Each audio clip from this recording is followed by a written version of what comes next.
बिस्मिल्लाहिर्रहमानिर्रहीम। अस्सलाम वालेकुम। मैकेनिक्स 2 PHY 302 में हम आज डिस्कस करेंगे Kepler's law of periods. Periods basically time periods को शॉर्टली हम पीरियड्स से रिप्रेजेंट कर रहे हैं।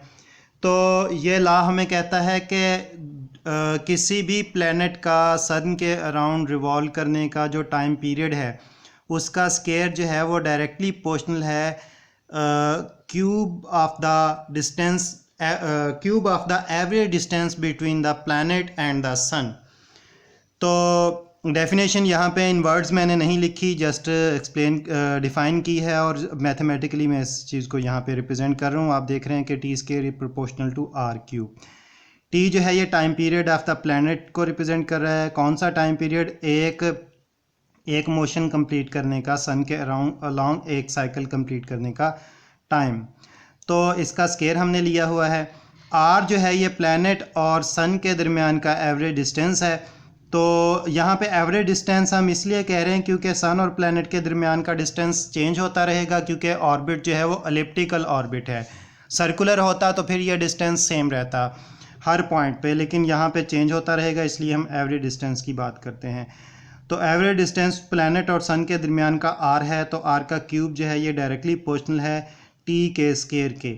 अच्छा, इसी चीज़ को हम प्रूफ करेंगे। हम सपोज करते हैं कि हमारे पास जो है ये प्लैनेट जिसका हमने मैस एम पी से रिप्रेजेंट किया हुआ है, ये सन के अलॉन्ग रिवॉल्व कर रहा है जिसका मैस हमने एम एस से रिप्रेजेंट किया हुआ है। दोनों के दरमियान जो एवरेज डिस्टेंस है वो हम आर से रिप्रेजेंट कर रहे हैं। अब क्योंकि यहाँ पे ग्रेविटेशनल फोर्स इन्वॉल्व है तो फिर हम लिख सकते हैं F is equal to capital G जो कि ग्रेविटेशनल कांस्टेंट है into M P into M S divided by R square. तो ये ग्रेविटेशनल फोर्स का फार्मूला है न्यूटन्स ग्रेविटेशनल लॉ के मुताबिक। अच्छा, अब यही फोर्स जो है नेसेसरी सेंटीपिटल फोर्स प्रोवाइड कर रही है प्लैनेट को, यानी कि प्लैनेट को एक क्लोज पाथ में मूव करने पर यही फोर्स मजबूर कर रही है। तो इसलिए हम लिख सकते हैं कि बेसिकली ये फोर्स सेंटीपिटल फोर्स प्रोवाइड कर रही है। और सेंटीपिटल फोर्स का हमारे पास जो रिलेशन है वो है M P into V square divide by R. M P जो है ये मैस ऑफ प्लैनेट है, क्योंकि प्लैनेट को ही जो है ये फोर्स सेंटीपिटल फोर्स अप्लाई हो रही है सर्कुलर पाथ में मूव करने के लिए।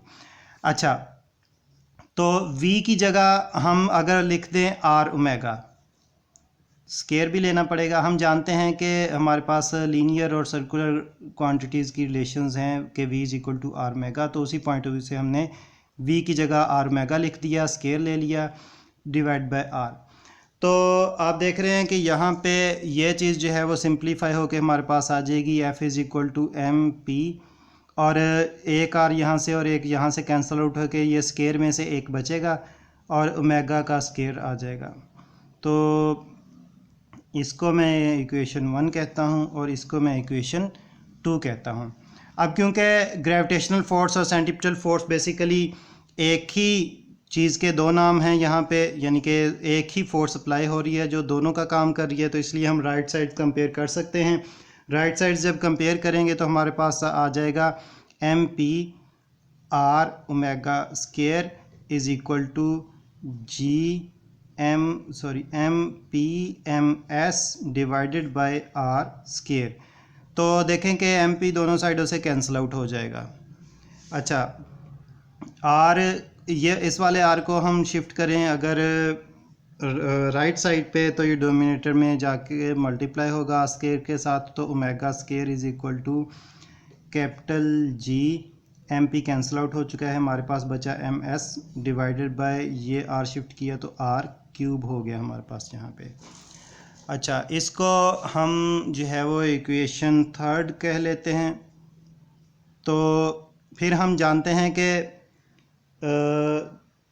ओमेगा और टाइम पीरियड जो है, यानी कि एंगुलर फ्रीक्वेंसी और टाइम पीरियड आपस में रिलेटेड हैं। इस रिलेशन के लिहाज से omega is equal to 2 pi divide by T. यहाँ पे ये कैपिटल टी जो है ये टाइम पीरियड को रिप्रेजेंट कर रहा है। तो अगर हम ओमेगा का स्केयर लें तो राइट साइड पे भी स्केयर आ जाएगा, और राइट साइड पे स्केयर आएगा तो हमारे पास बन जाएगा 4 pi square divide by T square. अब इक्वेशन थर्ड में ओमेगा स्केयर की जगह अगर हम सब्स्टिट्यूशन कर दें 4 pi square divided by T square, तो इक्वेशन थर्ड जो है वो फिर हम इस फॉर्म में लिख सकते हैं 4 pi square divided by T square is equal to G M S divided by R cube. अगर हम इन इक्वेशंस को उल्टा दें तो हमारे पास ये बन जाएगा T square divided by 4 pi square is equal to R cube divide by G into M S. 4 pi square को राइट साइड पे शिफ्ट करते हैं। राइट साइड पे शिफ्ट करने से हमारे पास इक्वेशन इस फॉर्म में बन जाएगी T square is equal to 4 pi square divided by G M S और आर क्यूब को मैंने यहाँ पे अलग से मल्टीप्लिकेशन फॉर्म में लिख लिया है। अच्छा, तो अब अगर हम गौर करें तो 4 पाई स्केयर एक कांस्टेंट है, जी ग्रेविटेशनल कांस्टेंट है, एम एस सन का मैस है, ये भी कांस्टेंट रहेगा। तो फिर हम लिख सकते हैं कि T square is equal to constant into R cube.